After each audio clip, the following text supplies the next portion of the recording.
Hello বন্ধুরা, তোমরা সকলে কেমন আছো? দেখো আজকে চলে এসেছি আমরা মেলা দেখতে এখানে। এখানে আগেই মেলায় গেছিলাম, তো ভিডিওটা অনেক দিন আগেকারই, কিন্তু ছাড়া হয়নি টাইমের অভাবে। এই যে এখানে মেলায় ঢুকেই আমার মেয়ে শুরু করেছে দিচ্ছে বেলুন নিয়ে বাহানা। তো বেলুন বাবা কিনে দিচ্ছে, আর আমি এখানে একটুখানি মেলাটা সবে সবে বসেছে। আমরা আসলে মেলা দেখবো বলে যাইনি, গেছিলাম মেয়েকে একটু ডাক্তার দেখাতে, তো ওখানেই মেলাটা বসছিল, সেই কারণে একটুখানি চলে গেছিলাম দেখতে।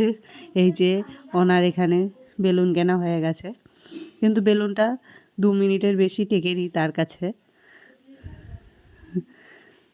সে বেলুন দেবে না, আমি বললাম যে দে আমাকে, আমি রেখে দিই, কিন্তু সে কিছুতেই বেলুনটা দেবে না, হাতছাড়া করা যাবে না।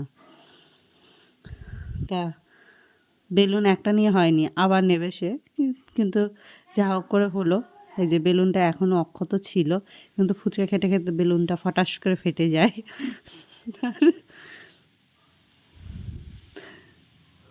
কিন্তু ফুচকাটা হাতে নিয়েছে, কি হয়েছিল কে জানে, আজকে আর খায়নি ফুচকাটা। তো ফুচকা সে তার বাবাকেই খাওয়াবে, তার বাবাকে খাইয়ে দিচ্ছে ফুচকাটা।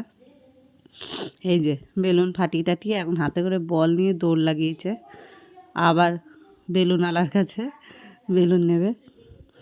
এই যে বলছে আমি দাঁড়া দাঁড়া যাস না, ও সে বেলুন নিয়ে বলে দৌড় লাগিয়েছে, যে বেলুন নেবে তারপরেই থামবে। তা বন্ধুরা, ভিডিওটা কেমন লাগলো জানিও। ছোটো মতো ভিডিও করেছিলাম, থাকিওনি বেশিক্ষণ, আধ ঘন্টা মতো ছিলাম, একটু দেখে দেখেই চলে এসেছিলাম।